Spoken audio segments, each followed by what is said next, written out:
Time for some favorite horror authors.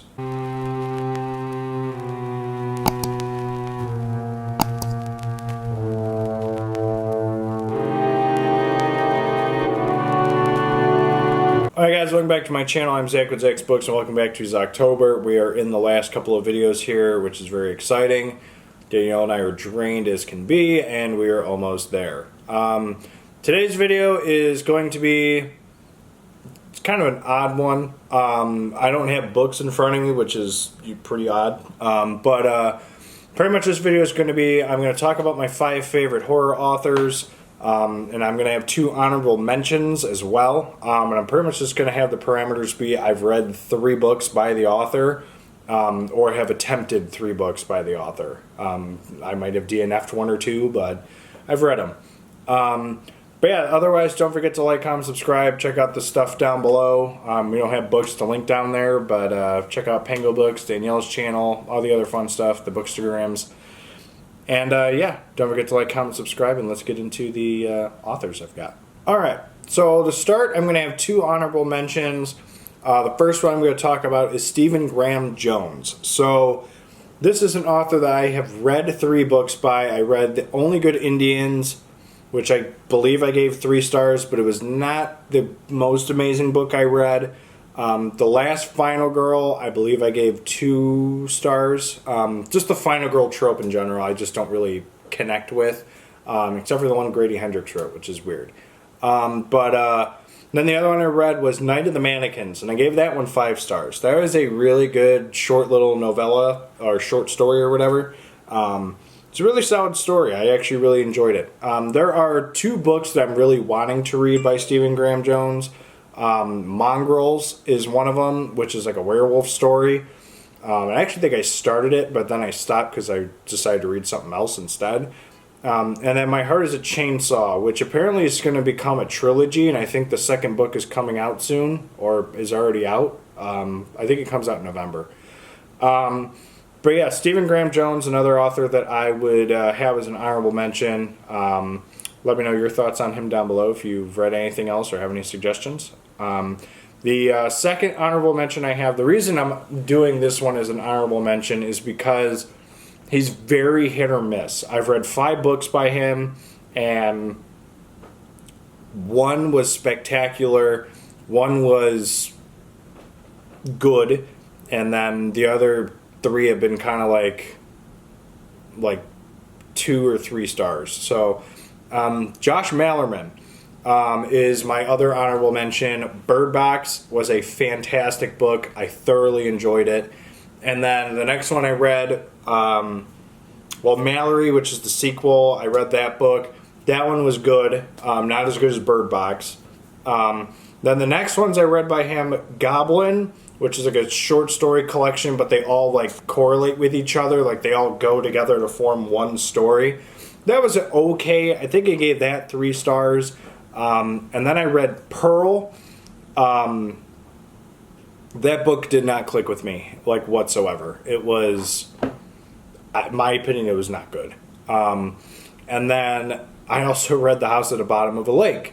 And that one was also not really good. Again, like, the only thing I remember is, like, a sex scene underwater. That's, like, about the only thing I remember from that book. I'm currently in the middle of Daphne, which was his most recent release. It's about a basketball team and like this like horror figure, like this girl named Daphne, who I guess was murdered, and she's like going on a murderous rampage, killing people. And so far, I'm about like 70, 80 pages in.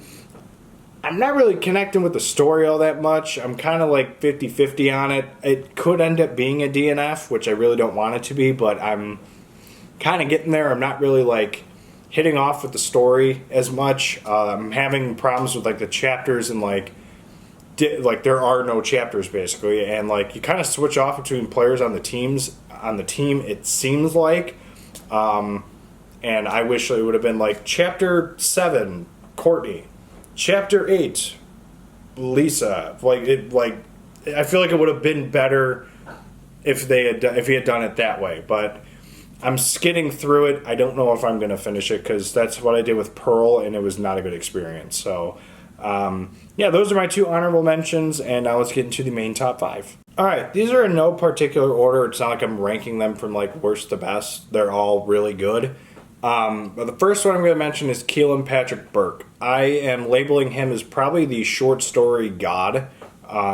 Everything I've read by him has been basically 4 or 5 stars. I've read 6 books as far as I can remember and recall. I might be missing one. The 2 that stand out the most is Sour Candy and Kin. Those 2 books were just absolutely phenomenal. Loved both of them. Like I said, I love everything he's written so far. There's a couple 4 stars, but the ones that have been 5 stars have been great. Ironically enough, I still have. I barely put a dent in what he has written so far. It's funny because when I read all the ones I've read, I was like, man, I'm almost done reading him. And then I looked at his Goodreads and I'm like, no, I'm not that close to being done with him. Because even Turtle Boy, which is another one I read, there's 6 or 7 in the series or something like that. So I'm not even close. But everything I've read so far by him has been really good. So, I mean, yeah, Keelan Patrick Burke is another one that I thoroughly enjoy. The next one I'm going to talk about is Anya Alborn. So, she is somebody who I would say really hit the mark with Brother, which was the first book I read by her, and from there it has been pretty solid stuff. The Shuddering was absolutely phenomenal. The Devil Crept In was another good one. What was If You See Her Now? If You See Her Now, I think is a title. I'm blanking out right now. But Seed was another one that was really eerie. The Neighbors was alright. I think I ended up giving it 5 stars, but I don't remember it all that well. I need to reread it, because I know you DNF'd it. The Bird Eater. The Bird Eater was one that I actually think I might have labeled as I read, but I think I stopped reading it part of the way through. But I really don't remember. Bird Eater was just not really hitting home for me. But otherwise, I have read a lot of Anya Alborn. I've got a couple that I still need to read, but what I've read between The Shuddering and Brother have been unbelievably solid books. So Anya Alborn is another author that I would say is really good with writing horror, and somebody who, when I get a new book from her, I'm probably going to read it. So Anya Alborn is another horror author that I would highly recommend for you. Alright, next up on my list here is going to be Darcy Coates. Why would I not include Darcy Coates on this list? She has been the haunted house goddess that I love almost everything she has written that I have read so far. But I'm trying to remember all the it's horror. It's cozy horror. It's a horror book that's not really gonna jump at you and scare the poop out of you, but it's just a cozy book to read, I would say. Goodness, how many I think I started my journey with her with Dead Lake, and I gave that 4 stars, and from there it's been absolutely phenomenal stuff. The 3 books I really want to get to is Hunted, Parasite, and From Below. There's also that other one that just came out recently too. Gallows Hill. Yeah, Gallows Hill. I definitely want to read that one as well. I also want to keep going with the Winter. It's a 4-book series right now. The Black Winter. Black Winter. Are you sure you're not the Darcy Coates fan here? I think you've read 10 of her books. I really don't remember. There's Gillespie House. I've read a lot. But I'm blanking out on that one. But I've read a lot of her stuff. Everything has basically been 4 stars or better. I want to say I think Gillespie House was the most recent one I read. I know there's one I just read, and I actually pointed out to a few people that the audiobook is different than the physical book, and so that was actually kind of funny. But yeah, everything by Darcy Coates is usually, I'm getting it off the bookshelf, I'm going to a bookstore and getting it immediately. So she's another one that I would highly recommend for you. Another no-brainer for this list, Grady Hendrix. I've read pretty much everything that has come out from him. My Best Friend's Exorcism was phenomenal. We Sold Our Souls was good. Horror Store was good. Jeez, what else is there? What else is there besides Horror Store, We Sold Our Souls? Best Friend's Exorcism. He's got one coming out soon. How to Sell a Final Haunted Girls House. Support Group. Final Girl Support Group. That is like the only Final Girl book that I've read that like has been like at least 3 or 4 stars.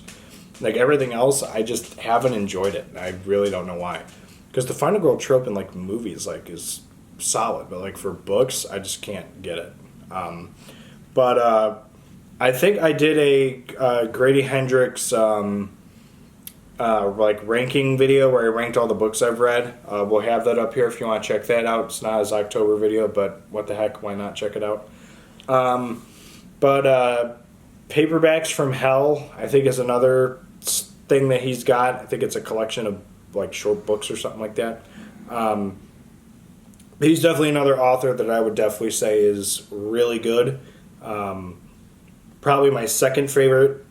I would say probably Darcy and Grady are probably tied. But again, I'm not trying to rank them here because the all-time favorite is the last one I'm going to talk about, and he really is king. So, yeah, Grady Hendrix. Going off of that reference I just made, Stephen King. I mean, he's not just labeled as a horror author. And he will attest to this, he's put into that category just because earlier work kind of was like horror and like scary stuff. But I would say he's probably one of the top authors of all time, like in general. Like at least modern day, I would definitely say he is. I will say there are sometimes I wish he would go back to like his like older work, like The Shining and like that style. Because, you know, Fairy Tale, Billy Summers, later, like all that kind of stuff has been like, it's been good, but I just want that like, I mean, I'm not by any means telling him to start doing cocaine again or doing drugs, but like, I feel like Drugged Up King was like peak King, like good stuff, like, and you don't like want to say that, but like good stuff came from him when he was drugged up. That's like definitely a bad way to say that, but I mean, there are a couple that were bad, but I do have a tier rank video done for him with everything I've read so far by him. I mean, I'm currently just trying to read everything he's written so far. I'm currently on a couple of rereads. The Dark Tower series is one I definitely need to readdress because obvious reasons. Everybody bashes me for Wizard and Glass and Went Through the Keyhole, and I mean, yeah, I just got to have another go around with those ones. But yeah, Stephen King, truly, just in my opinion, the king of horror, even though he's an author of all genres. So, Stephen King, I highly would recommend. All right, so those are 5 authors that I think are really solid horror authors. Again, with the 2 honorable mentions, Stephen Graham Jones and Josh Malerman, also being good ones. If you have any suggestions down below, let me know. If you're wondering where a couple of authors might have been, I just, like I said, they didn't meet the parameters, such as Joe Hill and Nick Cutter, because I'm sure some of you guys are probably wondering where they were. But they did not meet the parameters of 3 books minimum, so they're not on this. But yeah, let me know any opinions you have down below on any of the 7 I mentioned, or if you have any other suggestions, let me know in the comments. Otherwise, don't forget to like, comment, subscribe. Subscribe? My goodness, I'm losing it towards the end of October here. Subscribe, and we'll see you guys in tomorrow's episode of Zocktober. Later.